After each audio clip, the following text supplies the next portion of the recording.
Algo que eu passei a me dar conta nesses anos de sala de aula e que eu levo como um princípio geral é a ideia de que ensinar para todos numa sala de aula é uma utopia, né?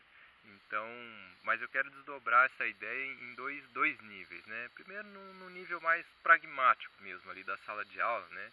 Essa ideia de que você vai conseguir, quando for dar aula, por mais interessante que seja o que você vai ensinar, a audiência plena, né, de 20 ou 30 alunos numa sala de aula. E isso é impossível. Assim, os professores que vão tentando, à base da força, conseguir essa audiência de todos os alunos enquanto estão falando, né, assim, vão cada vez mais se esforçando para repreender, param o que estão falando, para dar bronca na turma, e isso vai assim causando uma irritação onde daqui a pouco ninguém mais está ouvindo.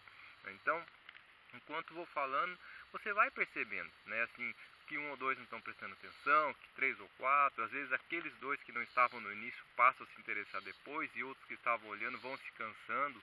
Então, se a gente for esperar uma audiência completa e plena, né, para desenvolver o nosso conteúdo em sala de aula, a gente não dá aula. Então, muitas vezes é mais vantajoso ir seguindo, trabalhando com os que estão prestando atenção, lógico, né, desde que eles sejam uma maioria, né, um número razoável, e ir tentando cativar os outros ao mesmo tempo, né? Então, eu penso que aplicando esse princípio geral, né, eu vou reduzindo a coerção em sala de aula e, portanto, o desgaste com os alunos, né? E aí eu volto para aquela questão existencial, né, assim, da vida de cada indivíduo que está ali na sala de aula, né? Aquele aluno não está num dia bom, você não sabe pelo que ele está passando, o que ele está trazendo de casa. Vai ter dia que ele não vai responder, né? Vai ter dia que ele não vai dar a resposta por mais que você aperte, né? Então, eu acho que levar isso em conta nos ajuda a criar um clima mais leve, né? E a gente falar para quem está disposto a ouvir naquele momento, né? É claro que quando esse número é muito reduzido e você se sente falando para quase ninguém, né, em sala de aula, isso às vezes acontece e não é nada legal.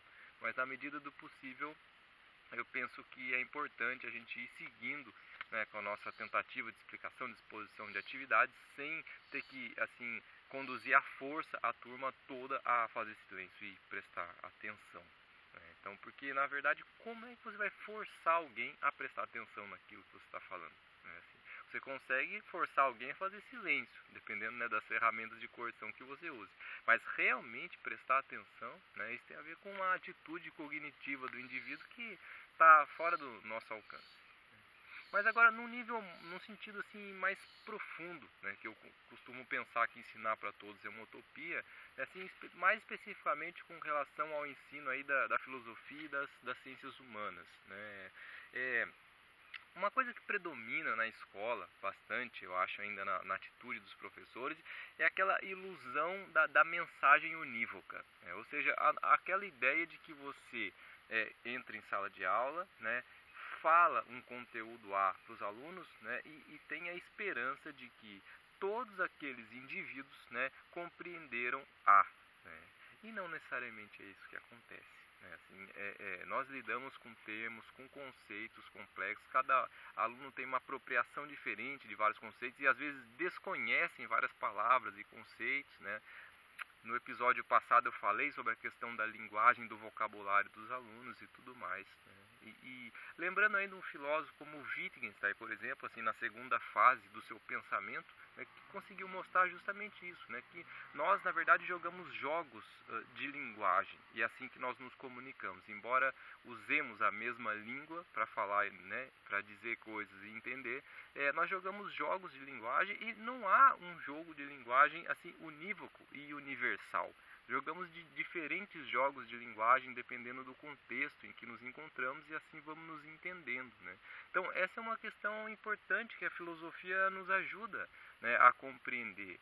Que a gente não ensina a mesma coisa para todos os alunos que estão numa sala de aula, né? As pessoas estão tendo diferentes realizações a partir das reflexões que você faz em sala de aula, das atitudes que você toma, do que você fala e do que você não fala, né? E é importante, eu acho que o professor de filosofia se dar conta disso e inclusive trabalhar com isso, levar em conta isso no seu trabalho, né? Bom, E aí a gente pensa qual é o resultado, né, desse tipo de princípio. Quer dizer, se a gente passa a compreender que ensinar para todos é uma utopia, né, o que nos resta é o desapego.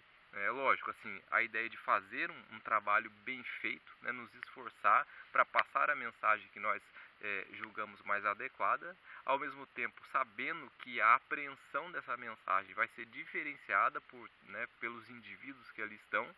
Embora haja um conteúdo comum, um objetivo que possa ser compreendido, sempre haverão possibilidades de interpretação, né, e aprofundamento dessa mensagem, né, e simplesmente fazer o que tem que fazer e ter essa noção de que nessa convivência, né, nesse estar junto na sala de aula dia a dia, as pessoas vão aprender o que tem que aprender, de um jeito ou de outro, né? Então, esse desapego eu acho que também é importante para que o professor não se sinta assim frustrado, né, em não conseguir fazer aquilo que esperava fazer, né? A vida está sempre nos mostrando que a gente põe uma intenção e os resultados vão acontecendo das maneiras mais inesperadas possíveis. Então, o fato de que ensinar para todos, né, talvez seja uma utopia, não inviabiliza, né, ou desacredita a nossa intenção de passar uma mensagem, de ensinar a pensar, de ensinar a refletir, né. Acontece que a gente vai jogando sementes, né, e vendo onde é que elas caem e como é que elas brotam, cada uma no seu tempo. E é isso aí. Valeu!